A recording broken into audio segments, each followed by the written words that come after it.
Greetings and welcome to the International Pediatric Simulation Society podcast. This show is for people passionate about pediatric simulation-based education, training, and research. Podcast hosts are members of IPSS, a global community of multidisciplinary healthcare professionals from over 30 countries, all dedicated to improving the care of infants and children worldwide. Each week, one of our sub-hosts, Christine Bailey, Elaine Ng, Aaron Karn-Bennett, and myself, Samreen Vora, will introduce you to a new guest and bring you into a conversation with simulationists and healthcare professionals from across the world. Come along.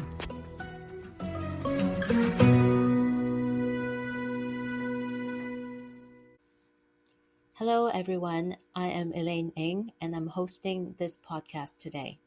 In this session, we will talk about cultural sensitivity in simulation, and we will tell you about the IPSS-INSPIRE Fellowship. We're very fortunate to have our colleague and friend, Dr. Jabeen Fayyaz, join us from Toronto, Canada. Dr. Fayyaz is a staff pediatric emergency medicine physician at the Hospital for Sick Children. In her division, she's also a simulation educator and resuscitation lead. She is the medical director for SimKids, which is the simulation program at the Hospital for Sick Children. And she's also the associate chair of the IPSS-INSPIRE Pediatric Simulation Fellowship. So the reason I've asked her to come join us today is, even by her titles, there's lots to ask her.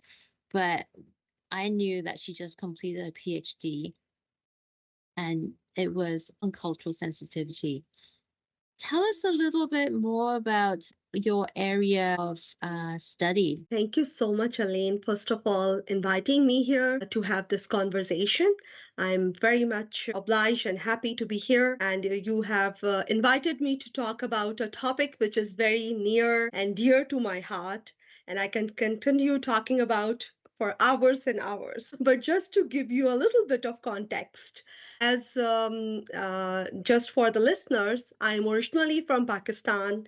I did my pediatric training in Karachi, Pakistan at Aga Khan University Hospital. And then I have a chance to work for a couple of years in Middle East at Sultan Qaboos University Hospital, Muscat, Oman. So when I came to SimKids in 2016 as a PEM fellow and then later as a simulation fellow, I always have this feeling and which get more and more strong that culture plays a very important role for a learner, because there are few things which were not at all present in Pakistan, same in Oman. And then when I come to Canada, there were a couple of things or cultural shock that I got. And that made me realize as an educator how important it is to have cultural sensitivity among the facilitator so that we are aware about the needs of learners. Can you expand a little bit more? Is it about culture as to where you came from? Culture as in what you grew up from a different nationality? Or it's just the way we work at the hospital? That is a very, very interesting question, Elaine, because you're alluding to a couple of important concepts here.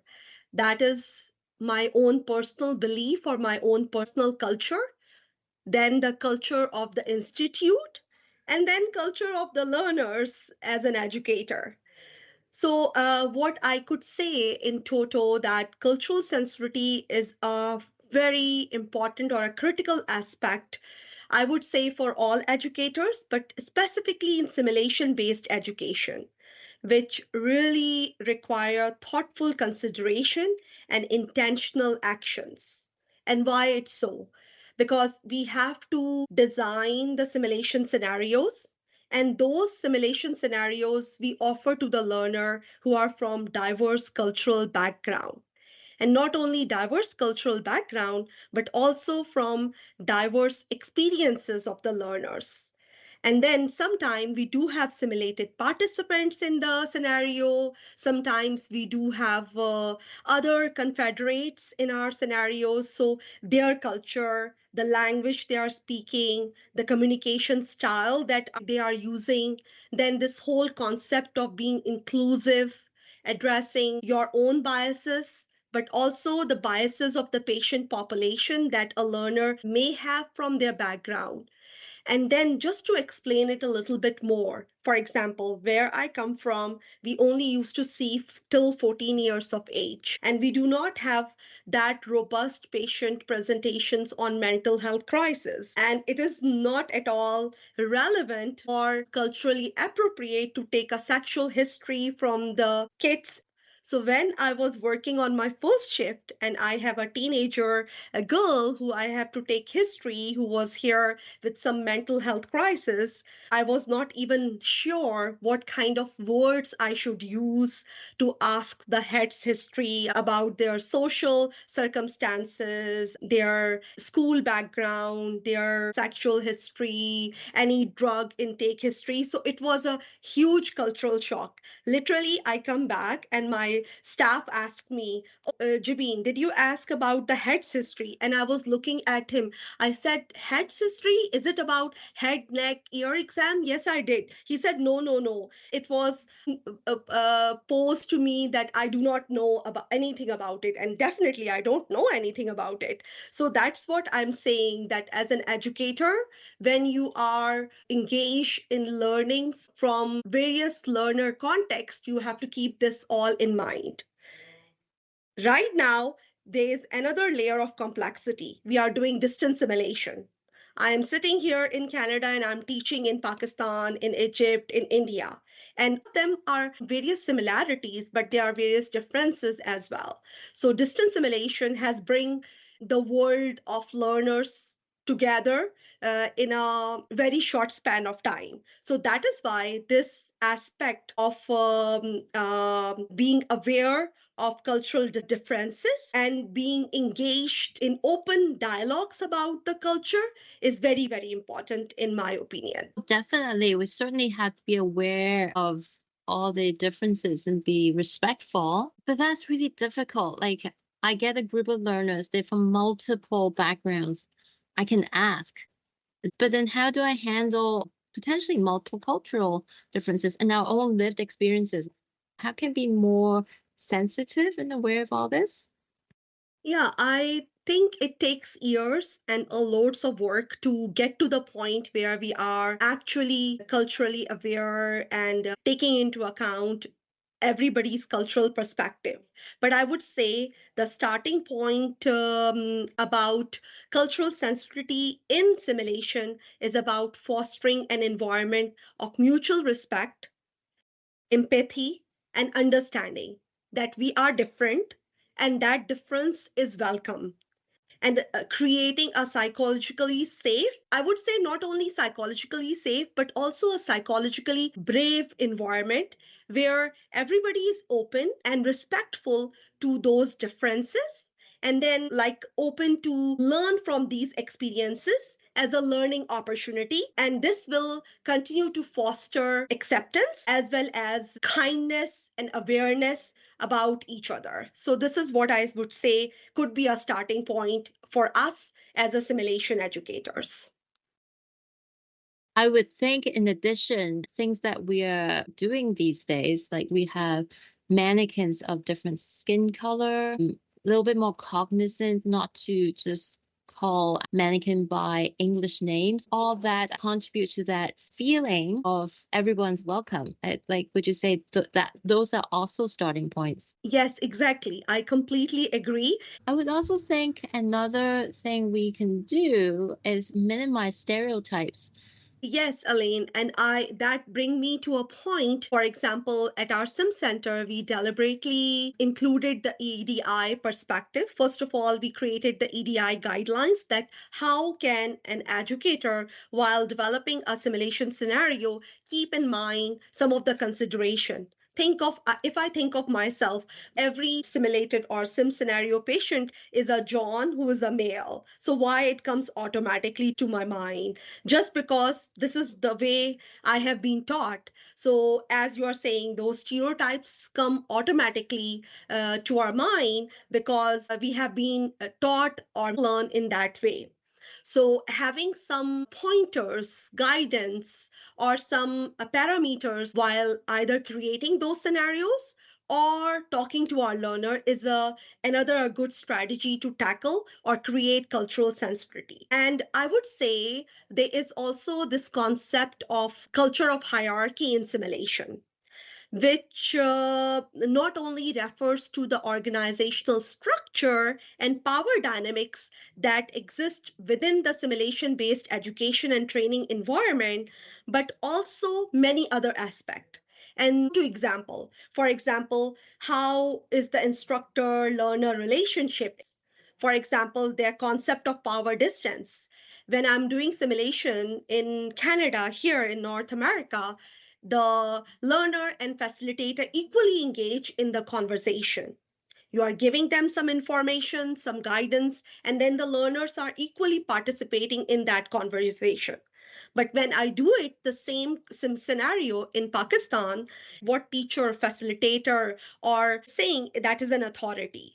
A learner cannot correct a facilitator or cannot add on any piece of information because it is thought as disrespectful. So if I would reflect upon my conversation in the initial simulation that I did with Pakistan or with Egypt, it's most of the time it's unidirectional or maybe one way, either me talking to the learner or learner talking to me. It's not always multi-directional or multi-nodal among each other. So I would say that is also a culture of hierarchy. And then again, other aspect which I feel a lot different between North America and Pakistan culture or Middle East culture is interprofessional dynamics. Doctors consider as an authority. Nurse cannot correct or cannot add or cannot tell any suggestions if they have, because there's a huge gap between a nurse and a physician. And physician in a way is considered as an authority. So I would say in interprofessional simulation scenarios involving multiple healthcare disciplines, trying to tackle those kind of power dynamic or hierarchical structure based components with various professional roles and status can influence the team dynamic in the cultural perspective. So I would say these are the two things which will impact the culture of hierarchy, and that also help us managing or dealing with the stereotyping that we do have inbuilt among us as a person or as a profession. That just got me thinking. We do a lot of instructors workshop and we want everyone to contribute to the conversation. I mean, that would not fly. Yes, exactly. And I would say you need to be intentional and you have to do an extra effort for creating that kind of culture or promote psychological safety or to do an intentional differential facilitator trainings to make them realize that it's okay, you being a nurse, you being a respiratory therapist, or you being a clerk, to speak up and to let the teams know which is the right way of doing a certain task. Wow, thank you so much. So we heard a lot about cultural sensitivity, about maintaining psychological safety and being aware of our own lived experiences. And hopefully we can also use simulation to prepare people for the workforce they're going into. All right. I'm going to change gears a little bit. You have been a long-time member of the International Pediatric Simulation Society, IPSS. Currently, you are the Associate Chair for the IPSS-INSPIRE Pediatric Simulation Fellowship. I get asked sometimes about that. It's probably better for you to tell us, what is that all about? Some of the questions I get asked: can I do this on top of a full-time job? How much time is it going to take? Is it really only for people who are abroad? Like I live right here in Canada. Is it for me? Yeah, thank you, Elaine, for bringing that up. And I'm very happy to talk about the fellowship. Just for the audience, the IPSS and Inspire PEDSIM Fellowship is a combined fellowship which is offered by International Pediatric Simulation Society and the International Network for Simulation-Based Pediatric Innovation, Research, and Education. The short form is INSPIRE. And the intention was to promote multidisciplinary simulation and simulation scholarship in all healthcare specialties that treat infant and children. So I would like to tell our audience that IPSS is a global community of pediatricians, neonatologists, pediatric nurses, educators, and all allied health professionals. IPSS is not only about MDs or physicians. It is open to anyone who is in any professional capacity involved in providing care to children. So, nurses, respiratory therapists, social worker, clerks, simulation operationists, anyone who are involved in pediatric care in any way are more than welcome to IPSS as well as Inspire. I'm very happy to say that IPSS-INSPIRE Pediatric Simulation Fellowship is a home-based fellowship. What does it mean? That they do not have to be away from their work, away from their home to do this fellowship. The duration is almost 2 years, and anyone across the globe can apply for this fellowship. And by anyone, I mean to say nurses, physicians, allied health professionals, whoever is interested in getting some research related mentorship in simulation education is more than welcome to apply for this fellowship. The fellowship do have expectation of in-person component, that is attending a conference, either IPSS annual conference or IMSH conference, to present their research work. The duration of fellowship is 2 years, and we are expecting one at least visit by the fellows to attend this conference. Another amazing part of this fellowship is that we assign 2 simulation international mentors to a fellow, as well as 1 local mentor, to expand and enrich their learning experience. The mentors as well as fellow work together throughout these 2 years and mentor them not only on their research project, but also on their academic career as well. We have multiple fellows from all across the globe, and some of the examples are fellow from Argentina, India, Austria, Latvia, Saudi Arabia, Malaysia, as well as New Zealand and United Arab Emirates. In addition to US, we do not have anyone from Canada, but I am highly encouraging our folks, our allied health professionals or physicians from Canada to apply. Our 4 current fellows are 2 from Pakistan, 1 from US, and 1 from Ghana, and they are doing amazing work at their centers. So this is a little bit briefly about fellowship. Do you have any other thing in particular which I haven't responded to, Elaine? So what's the time commitment? Like if I have a full-time job, I mean, obviously I need to dedicate to doing something, but what is the time commitment? Do I like go down to 0.8 FTE maybe just to keep my sanity and do the work? You mentioned I need to have a local mentor. If I'm from a small center, I don't really have much. I'm not really in the academic center. Can you speak a little bit about that? Yeah, thanks for bringing 2 important aspects here. So let me tackle the first one. Most of our fellows are full-time faculty members in their institutes. The time commitment is definitely you have to work on your project with your mentors. So monthly meeting with your mentors, international and local combined. And then every 2 months, you have to present your fellowship updates in an online Zoom meeting where you will provide the whole committee about the fellowship updates. So other than that, there's an expectation to attend some of the webinars which are offered by IPSS or Inspire. They are all online webinars. So it's not that we expect you to attend all of them, but our expectation is to attend as much as possible and then have monthly meetings with your mentor. Interestingly, because of the value added they are getting for their simulation research, as well as the academic or personal mentors, I haven't heard that it is a commitment which is not doable by any full-time faculty based on their work at their local environment. The second aspect you have asked about the local mentors. We do have this problem in UAE, in Saudi Arabia, Latvia, Ghana, that local mentors are not very much well versed in simulation, because in these places, the simulation is not a well developed, either there is not very much well developed sim centers, or the faculty members are not sim based educators. So it is not necessary for your local mentor be a sim expert. The local mentor can be anyone who you see as a mentor. And it's mostly to provide you support in terms of protected time, in terms of allowing you to fulfill the requirement of the sim fellowship, rather than provide you the simulation expertise. And based on the simulation project, for example, if you want to do a project in curriculum development, then we will align or assign you mentors which have expertise in curriculum development.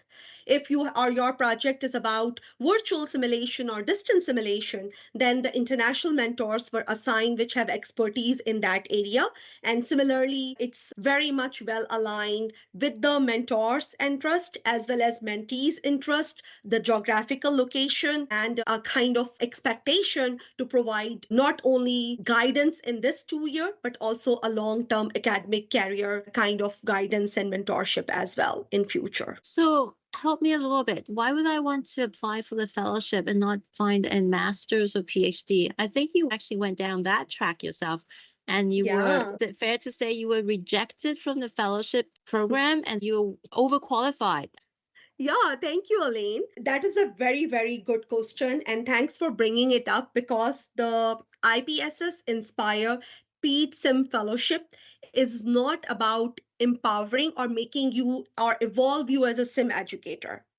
Like, what are the basic theories? What are the basic concepts of simulation? What is pre-briefing, debriefing, facilitation, or how to create simulation design scenarios or design a simulation-based activity? This fellowship is not about that. It is about how would you conduct or do a research. It is a research-focused fellowship rather than a curriculum oriented or developing you as an educator in simulation. So that is that need to be very clear, that when you are getting into this fellowship, the expectation is to complete a research project, and the expectation is not to learn how to do a simulation or how to become a sim educator.